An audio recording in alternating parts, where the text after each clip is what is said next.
The small salvage ship Opportunity drifted silently through the empty sector, its sensors scanning the darkness for anything worth money. Captain Tom Walker sat in his worn command chair, his eyes tired from staring at screens all day. Times were hard for independent salvagers like him. "Anything yet, Lisa?" Tom asked his navigator, who was busy checking readouts on her console. Lisa shook her head. "Nothing, Captain. Just the usual space junk. Not enough to cover our fuel costs." Tom sighed. "We need a real find soon, or we'll have to sell the ship." The thought made his stomach tight. The Opportunity wasn't much, just an old Class C salvager with patches on its patches, but it was home to him and his crew of 5. "Captain," Dave called from the sensor station, his voice suddenly excited. "I got something at coordinates 227 Mark 88. It's big." Tom straightened in his chair. On screen, the main display flickered, showing a dark shape against the stars. It was a ship, and unlike the usual broken freighters they found, this one seemed mostly intact. Its design was strange, boxy and practical, with none of the sleek lines of modern vessels. "Run an ID scan," Tom ordered. The ship's AI responded in its flat voice. "Scanning. Warning. Unusual energy patterns detected. Recommend caution." "What kind of energy?" asked Mac Reynolds, the ship's engineer. He was an older man with gray in his beard who had seen just about everything in his 40 years of spacefaring. "Unknown pattern. Low intensity but complex signature," the AI replied. "Give me that ID," Tom said, ignoring the warning. After a moment, the AI displayed the results. Earth vessel persistence. Experimental class. Last recorded in service 87 years ago. Reported missing during early expansion era. The crew exchanged looks. Earth vessels from that era were rare. Most had been scrapped or upgraded beyond recognition. "An experimental ship from the early days," Tom said, a smile growing on his face. "This could be our lucky break." Mac didn't share his excitement. "Cap, those early experimental ships were dangerous. Some had unstable drives, radiation leaks, and some had technology worth a fortune to collectors," Tom finished. "We're checking it out." 6 hours later, Tom floated through the airlock connecting the Opportunity to the derelict ship. Mac and their security officer, Ben, followed close behind, their magnetic boots clicking as they attached to the metal floor. Their helmet lights cut through the darkness of the dead ship. "Power's been out for decades," Mac said, checking his scanner. "Life support too. But the hull's intact." Tom moved his light across the walls. Unlike modern ships with their smooth surfaces and hidden systems, this vessel had exposed pipes, conduits, and manual controls everywhere. It was built in the days when ships needed human hands to fix them, not automated repair drones. "Let's find the bridge," Tom said. "Ben, watch our backs."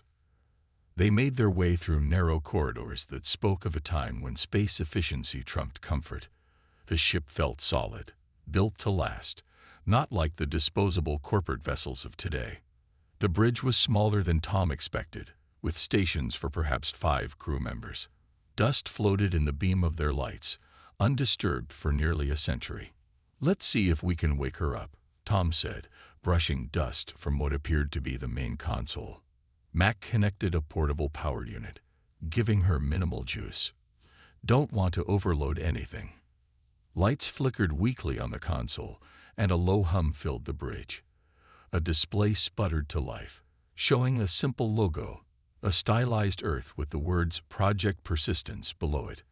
"It works," Tom said, surprised that such old systems would respond at all. Mac studied his scanner with a frown. "Captain, I'm getting weird readings from the engine section. This ship, it's not standard Earth tech from that era." "Meaning?" "Meaning either this was cutting-edge experimental stuff, or—" Mac paused. "Or what?" Ben asked. "Or it was something they didn't want people to know about," Mac finished. Tom's excitement grew. Secret technology meant money. Serious money. "Can you access the ship's logs?" Mac worked the old-fashioned manual controls for several minutes before shaking his head. Systems too degraded. Maybe if we restore more power. Do it, Tom ordered. I want to know everything about this ship. Back on the Opportunity, Tom filed an official salvage claim. Under galactic law, the first to find an abandoned vessel had rights to it if the original owners didn't respond within 30 days.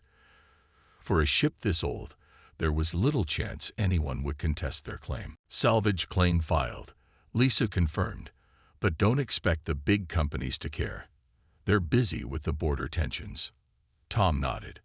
The news feeds had been full of reports about the Vorn hegemony's fleet movements. The alien empire had been pushing at the edges of human space for months, and the major powers were focused on military preparations. Their loss, Tom said, will tow the Persistence to Ella shipyards and see what she's really worth. That night, while the others slept, Mac called Tom to the small engineering bay. You need to see this, he said, pointing to scans of the derelict's engine core. Tom looked at the complex diagrams, but couldn't make sense of them. What am I seeing? That's just it, Mac said, his voice low with wonder. I don't fully know. This drive system. It's nothing like what we use today. It's not even like the experimental drives from that era that I studied. Is it alien? Tom asked, suddenly worried. Salvaging alien tech without permits meant serious jail time. Mac shook his head. No, it's human-built, but it's like they jumped ahead about 100 years, and then this technology just disappeared. Never went into production. Why would they abandon advanced technology? Tom wondered aloud. Mac's face was serious in the blue light of the display. That's what worries me. Nobody abandons better technology without a good reason. The next day, they managed to restore more power to the Persistence's systems. The ship's computer came partially online, revealing fragmented records. Most of the data is corrupted, Dave reported as they gathered on the bridge of the old ship. But I found this in a protected memory core. The screen showed a video recording of a man in an old-style Earth uniform. The image was poor, with static cutting through it, but his words were clear enough. Final log of Captain James Miller, Earth Ship Persistence. We've encountered something out here, something we weren't prepared for. We're initiating Protocol Omega. The ship will be placed in dormant mode until... The recording cut to static, then resumed. Warning to whoever finds this vessel. The storm is coming. The markers we found on Mars were warnings, not invitations. Persistence was built for this moment. Remember, the key is adaptation, not power. More static, and then the recording ended. What storm? What markers on Mars? Lisa asked, her voice hushed. I don't know, Tom said, but I think we just found something much more valuable than salvage. He looked around at the primitive-seeming bridge with new respect. We need to learn everything we can about this ship. Ben, who had been quiet until now, pointed at a flashing symbol on one of the displays. What's that? Mac leaned in, studying it. It looks like some kind of countdown. To what? Tom asked. No one had an answer, but as they worked to revive more of the ancient vessel, they couldn't shake the feeling that they had stumbled onto something that would change everything, not just for them, but possibly for all of humanity. The Opportunity moved slowly through space, towing the much larger Persistence behind it. It had been 3 days since they found the old ship, and Tom was growing more excited with each new discovery. How's our course looking, Lisa? Tom asked, sipping the bitter coffee that was standard on salvage ships. On track for Ella shipyards. We'll be there in 2 days if the tow cables hold, she replied, checking the navigation screen. The news feeds are crazy with reports about the Vorn fleet movements. Nobody's even noticed our salvage claim filing. Tom smiled. Good. The less attention we get, the better. Down in the cargo bay, which now served as their makeshift command center for studying the Persistence, Mac and Dave were trying to unlock more of the ship's secrets. I've never seen anything like this, Mac said, pointing to a diagram of the ship's drive system. It's like it bends space somehow, but not using the standard fold methods. Dave nodded. And look at these defense systems. They're adaptive. They learn from each encounter. Learn how? Tom asked as he entered the cargo bay. The ship records attack patterns and automatically adjusts its shields and countermeasures, Dave explained. Modern ships have something similar, but this is different. More advanced, actually. Tom leaned over their shoulders to look at the screens. So this ship was built to fight. Mac shook his head. Not exactly. It wasn't built with heavy weapons. It was built to survive.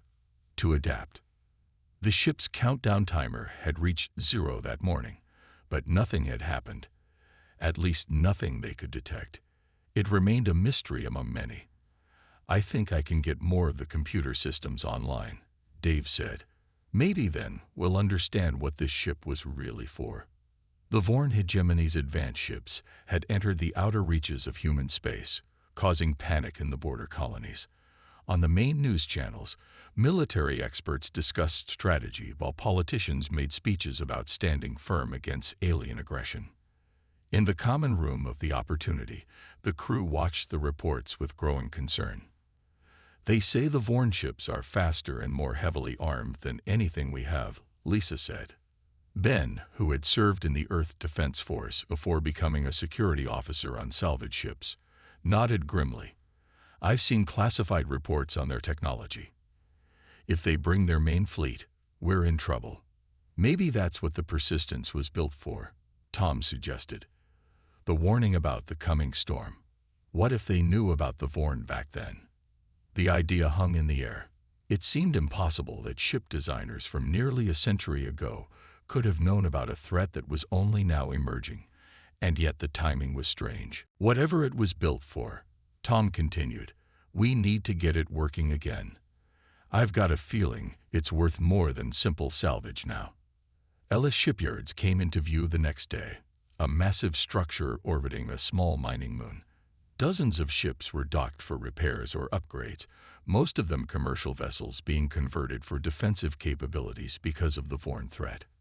Tom hailed the shipyard. Ellis Control, this is Captain Walker of the salvage vessel Opportunity. Requesting docking clearance. We have a special project requiring your expertise. The response was quick and dismissive. Salvage vessels dock at Bay 94. Standard rates apply. We're busy with military contracts, so don't expect priority service. As they approached their assigned bay, they could see the shipyard was indeed busy. Military vessels from Earth and its allies were being fitted with additional weapon systems, and crews worked around the clock. After docking, Tom met with the shipyard manager, a thin man named Howard who seemed perpetually annoyed. We don't have time for salvage restoration, Howard said after Tom explained what they needed. Every available engineer is working on military preparations. This isn't just any salvage, Tom insisted. It's the Persistence, an experimental Earth ship from the early expansion era. Howard was unimpressed. Old tech doesn't interest us. We're dealing with cutting-edge defense systems now. Tom knew he needed to change tactics. What if I told you this ship has stealth capabilities beyond anything you're installing on those military vessels? Howard raised an eyebrow. Prove it. Back aboard the Persistence, Tom, Mac, and Dave worked frantically to demonstrate the ship's capabilities. After hours of connecting power systems and bypassing damaged circuits, they managed to activate one of the ship's subsystems. It's ready, Mac said, wiping sweat from his forehead. The phase shift module is operating at minimal capacity. It won't last long, but it should be enough for a demonstration. Tom contacted Howard, who had reluctantly agreed to observe. Watch your sensors now, Tom instructed. Mac pressed a sequence of controls. The lights dimmed momentarily, and a low hum filled the ship. On the Ellis shipyard's control deck, Howard stared at his sensor display in disbelief. The Persistence had completely disappeared. Where did it go? He demanded. 20 seconds later, the ship reappeared on sensors. That's impossible, Howard said when Tom contacted him again. No ship can just vanish from all sensors like that. Not even the stealth technology we're installing can do that. Tom couldn't hide his smile. This one can.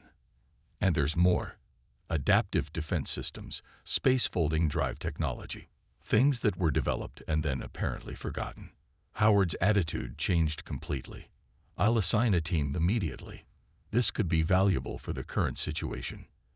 As the shipyard engineers began work on restoring the Persistence, Tom and his crew continued exploring the vessel. In a sealed compartment near the bridge, they found what appeared to be the captain's private quarters. "Look at this," Lisa said, holding up an old-fashioned paper notebook. Actual handwritten notes. The notebook contained observations, calculations, and personal thoughts from Captain Miller. Most entries were routine, but one page caught their attention. Mars expedition found more than we expected. The artifacts aren't just relics.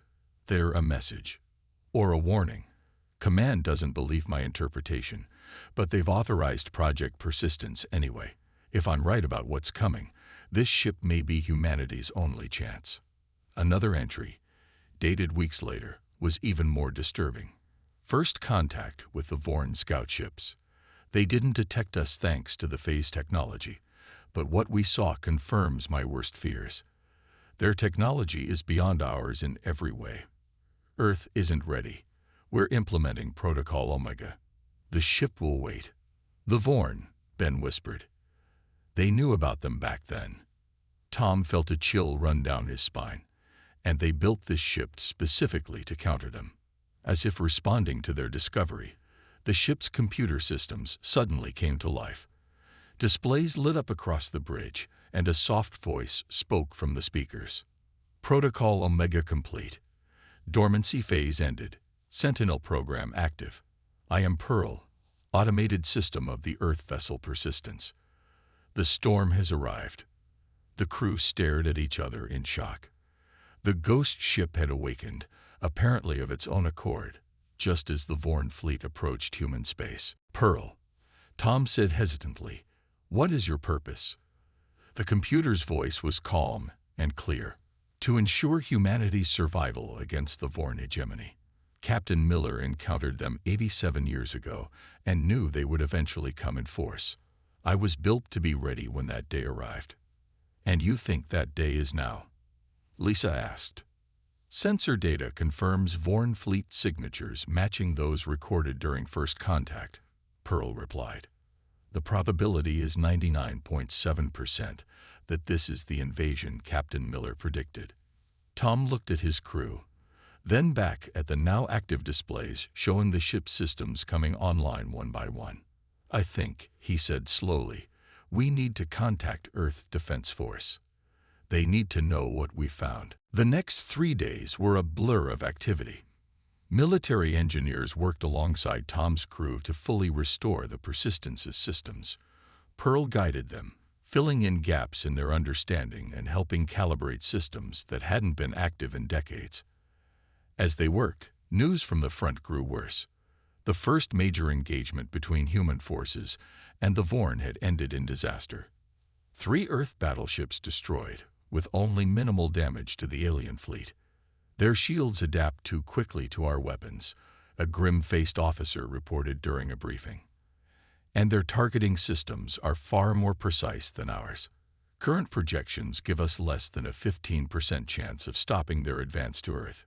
Reed turned to Tom after the briefing. Your ship better be everything you claim it is. We're running out of options. Tom felt the weight of responsibility settling on his shoulders. He had started this journey looking for salvage, for profit. Now the fate of humanity might rest on what they had found. I found something you should see, Lisa called to Tom later that night. She had been working with Pearl to recover more of the ship's original memory files. On a display, she showed him footage from the Persistence's first encounter with the Vorn. The images were grainy and partially corrupted, but clear enough to be terrifying. The Vorn ships moved with impossible speed, their weapons cutting through the defenses of several Earth vessels in seconds. But the Persistence, using its phase shift technology, had managed to evade detection. The footage showed how Captain Miller had observed the Vorn tactics, allowing Pearl to record and analyze their attack patterns. They never knew we were there, Lisa said. Miller gathered all this intelligence and then disappeared with the ship, just as he was ordered to. He knew they'd be back, Tom said, and he made sure we'd be ready when they came. The final clip showed Miller recording his last log entry. To whoever finds this ship, it may seem primitive, but it's humanity's best hope. The Vorn rely on overwhelming force and superior technology. They've never faced an enemy that could adapt as quickly as they can. The Persistence isn't meant to outgun them. It's meant to outsmart them. The day before the Persistence was scheduled to join Earth's defense fleet, Tom found Mac alone on the bridge, staring at displays showing the approaching Vorn Armada. Having second thoughts? Tom asked. Mac shook his head, just thinking about how strange life is. A week ago, we were just looking for junk to salvage. Now we're about to face an alien invasion in a century-old ship. We could still walk away, Tom said, though he knew neither of them would. Let the military handle it. They don't understand this ship like we do, Mac replied. Besides, I've spent my whole life fixing things. Maybe that's why we found the Persistence. Maybe we're the ones who are supposed to fix this situation. Tom put a hand on his friend's shoulder. Get some rest. Tomorrow we find out what this ship can really do. As Mac left, Tom turned to the main console. Pearl, what are our actual chances against the Vorn fleet? Pearl's voice was as calm as ever. Based on current data and simulations, probability of success against the full Vorn Armada is 23.7%. Not great odds, Tom murmured. Captain Miller faced worse odds during first contact, Pearl responded. He believed that adaptability would eventually triumph over raw power. The Persistence was built on that principle. Tom looked around at the bridge of the once-forgotten ship. Tomorrow it would face the test it was built for, nearly a century after its creation. A ship everyone had ignored was about to confront the most powerful invasion force humanity had ever seen. Well, he said quietly, let's prove Captain Miller right. The command center of the Earth Defense Force was filled with grim faces. Holographic displays showed the Vorn Armada, hundreds of warships advancing steadily toward Earth. Reports from the outer colonies were devastating. Defense stations destroyed, planetary shields failing, civilian evacuation ships being shot down without mercy. Commander Reed stood before the Defense Council, 7 men and women who led Earth's military forces. They had listened to her report about the Persistence with skepticism written across their faces. You expect us to place our hopes on a salvage vessel? General Santos asked, his voice heavy with doubt.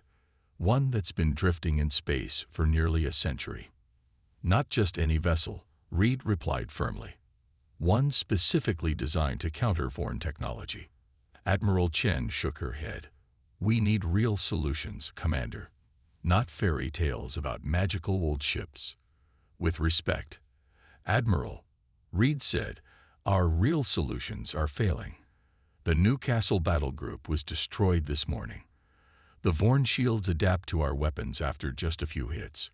We need something they haven't seen before. The council members exchanged troubled glances. They knew the situation was desperate. What exactly do you propose? Asked General Santos. Reed activated a holographic display showing battle plans. A joint operation. Our main fleet engages the Vorn command ships here. She pointed to a location near Mars orbit. Meanwhile, the Persistence leads a small group to flank their formation, drawing off part of their force. A diversion, Admiral Chen asked. More than that, Reed answered. A test of the ship's capabilities against actual Vorn vessels. If it succeeds, we'll have valuable data. If it fails, she didn't need to finish the thought. After a moment of silence, the council chairman spoke. We don't have many options left. Very well, Commander. Your plan is approved. But don't expect much support. We need every ship we can muster for the main defense. Reed nodded. I understand, sir. We'll make do with what we have. Tom stood on the bridge of the Persistence, watching as the final preparations were made. Military technicians had installed updated communication systems and reinforced some of the hull plating. but otherwise, the ship remained much as it had been when they found it. Mac approached him, wiping his hands on a rag. "All systems check out. Pearl says we're as ready as we'll ever be." "How's the crew?" Tom asked. "Scared," Mac replied honestly. "But ready. The military volunteers are settling in fine. Bit confused by some of our systems, but they're learning." Commander Reed had assigned a dozen military personnel to supplement Tom's small crew. Their expertise in modern combat would complement the salvagers' knowledge of the ship's unique systems. Lisa entered the bridge, her usual calm demeanor showing cracks of anxiety. "We've received the final battle plans. We're designated Strike Group Omega, the Persistence plus 3 modern frigates." "Only 3?" Tom asked, surprised. "They can't spare more," Lisa said. "Most of the fleet is gathering for the main defense action." Tom looked around at his crew, the people who had started this journey with him as simple salvagers. Now they were about to face the most powerful enemy humanity had ever encountered. "I need to say something," he began, his voice steady despite his nerves. "None of you signed up for this. We were looking for salvage, not a war. If anyone wants to leave now, I understand. No one will think less of you." The crew exchanged glances, but no one moved. Ben, who had been quiet for most of the preparations, spoke up. "Captain, before I joined your crew, I served in the Defense Force. I saw good people die because we didn't have the right tools for the job." He gestured around the bridge. "This ship might be the right tool. I'm staying." One by one, the others nodded in agreement. Besides, Dave added with a nervous grin, "Someone needs to keep Pearl's systems running smoothly." "Thank you," Tom said simply. "All of you." Later that day, Commander Reed arrived for a final briefing.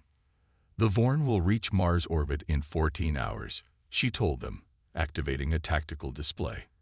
"That's when the main fleet will engage them. Your strike group will move out ahead of time, taking position here, behind Deimos." The display showed the small Martian moon, which would shield them from the Vorn sensors until the battle began.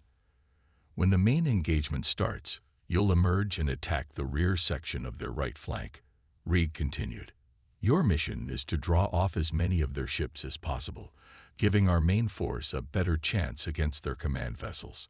Tom studied the display. "So we're the bait." Reed met his eyes directly. "Yes, and likely a sacrifice. The military analysis gives your strike group less than a 20% chance of survival." A heavy silence fell over the bridge. "But," Reed added, "those same analysts haven't seen what this ship can do." "I have."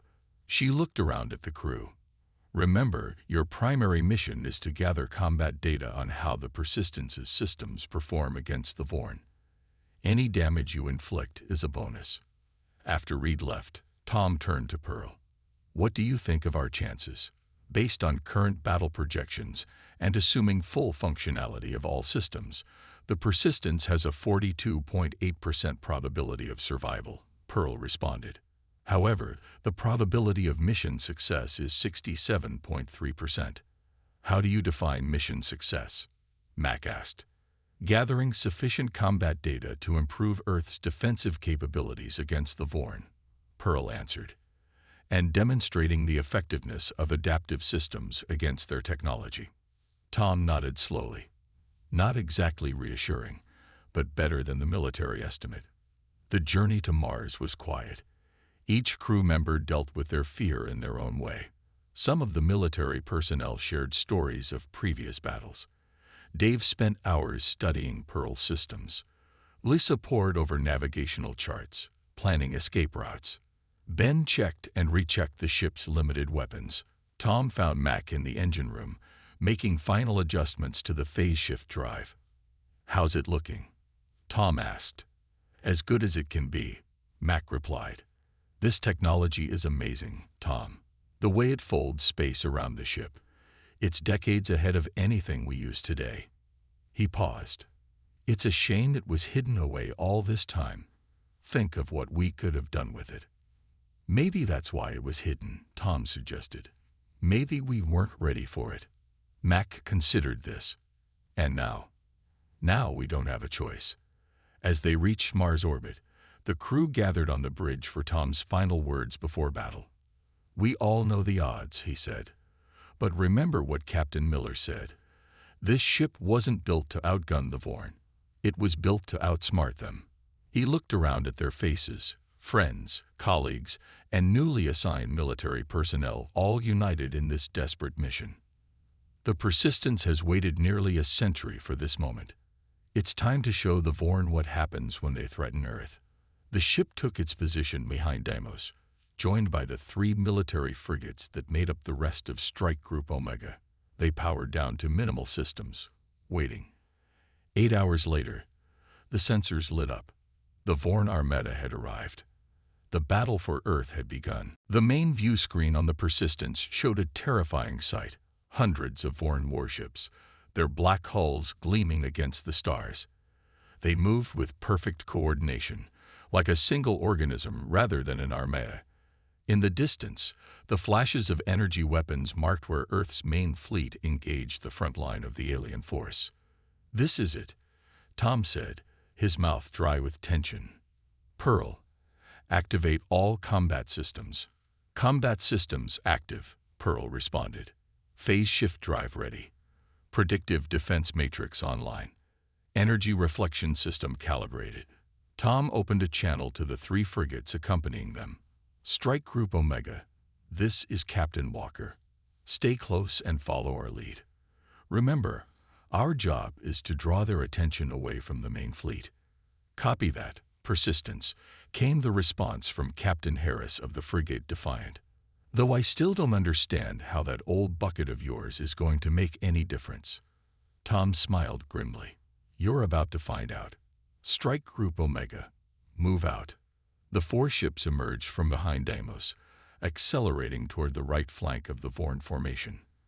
For a moment, they went unnoticed as the alien fleet focused on Earth's main battle group. "They haven't spotted us yet," Lisa reported from the sensor station. "Their attention is on the main engagement." "Good," Tom replied. "Let's get closer before we announce ourselves." He turned to Ben at the weapons console. "Target the smallest ship on their outer formation. Just a warning shot to get their attention." Ben nodded, locking onto a Vorn vessel that, while small by their standards, was still twice the size of the Persistence. Target locked. Fire. A pulse of energy shot from the Persistence, striking the Vorn ship's shields. The alien vessel shuddered slightly but showed no serious damage. "We've got their attention," Mac announced as several Vorn ships broke formation and turned toward Strike Group Omega. 10 ships. No, 15. They're coming our way. "That's more than we expected," Tom said, surprised by the strong response to their small attack. Pearl. Analysis. "The Vorn appear to prioritize elimination of any threat to their flanks," Pearl responded. "This is consistent with their tactical doctrine observed during first contact." The Vorn ships accelerated toward them, weapon systems powering up. "All ships, evasive pattern Delta," Tom ordered. "Let's see if we can lead them further from the main battle." The 4 human vessels turned and accelerated away, with the Vorn in pursuit. But the alien ships were faster, quickly closing the gap. "They're in weapons range," Ben warned. "Energy signatures suggest they're preparing to fire." "Now we see if this ship lives up to its reputation," Tom said. "Pearl, activate phase shift." "Phase shift active," Pearl confirmed. The bridge lights dimmed momentarily as the drive engaged. A strange sensation washed over the crew, like being underwater and in air simultaneously. On the main screen, they watched as the Vorn fired, their energy weapons cutting through the space where the Persistence had been a moment before. The shots passed harmlessly through their position. "It worked," Lisa exclaimed. "They can't hit us." Unfortunately, the same wasn't true for their escorts. One of the frigates took a direct hit, its shields failing immediately under the powerful Vorn weapons. "The Courageous is hit badly," Ben reported. "They've lost engines and weapons. We need to draw fire away from them," Tom decided. "Pearl, Drop phase shift. Let the Vorn see us again. As soon as the Persistence reappeared on sensors, the alien ships adjusted their attack, multiple vessels targeting the suddenly visible ship. Predictive defense matrix active, Pearl announced calmly as the Vorn weapons fired. Instead of the standard shields used by modern ships, the Persistence deployed its unique defense system. The matrix analyzed the incoming attacks in microseconds, creating reinforced energy fields precisely where the weapons would hit. The Vorn beams struck these fields and scattered, causing minimal damage to the ship. Matrix effectiveness at 93.7%, Pearl reported. Adapting to their attack patterns, Tom opened a channel to the remaining frigates. Fall back to assist the courageous. We'll handle the Vorn. Are you insane? Captain Harris replied. There are at least 15 enemy ships out there. Trust me, Tom said. Just get your people clear. As the frigates retreated, the Persistence turned directly toward the Vorn vessels. What's the plan, Captain? Mac asked, his voice tense. Get in close, Tom replied. The energy reflection system needs to be within a certain range to work effectively. The Persistence accelerated toward the largest Vorn ship, dodging weapons fire with quick bursts of the phase shift drive. We're within optimal range, Pearl announced. Energy reflection system active, Tom ordered. As the Vorn flagship fired again, something remarkable happened. The Persistence's systems captured the incoming energy beam, channeled it through specialized conduits, and redirected it back at the Vorn ship, amplified.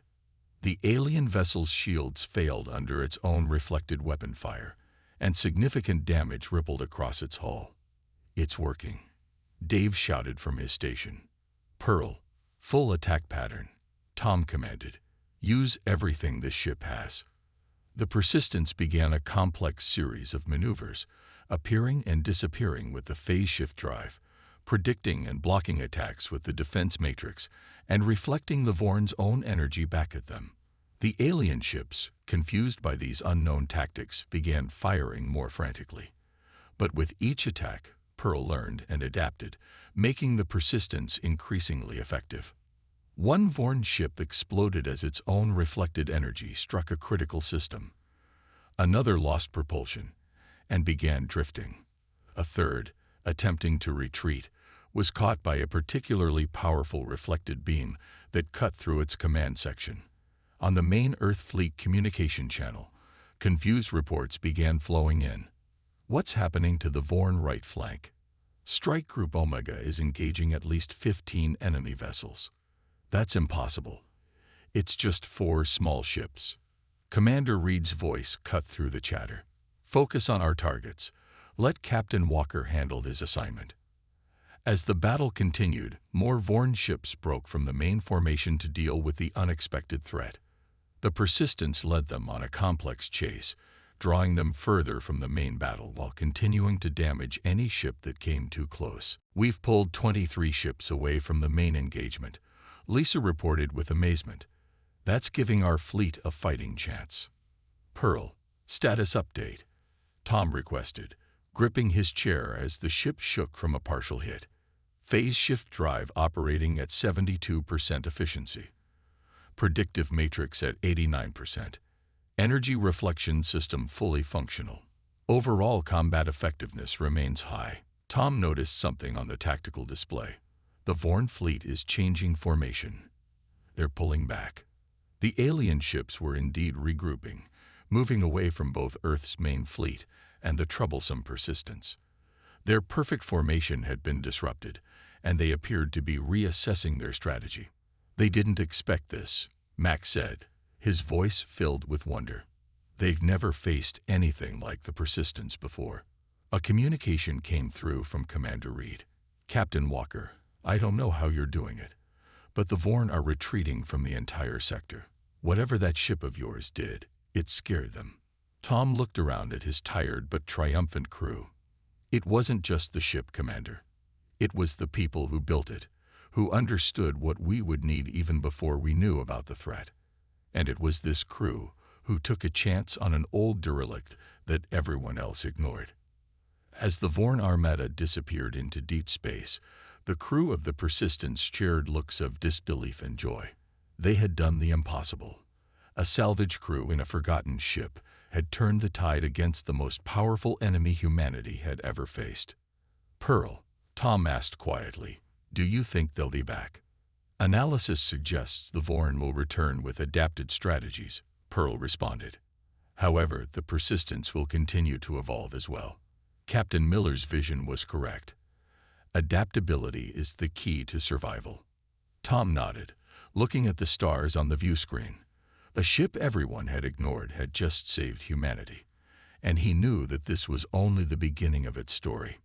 "Set course for Earth," he ordered. "It's time to show the world what this ship can really do."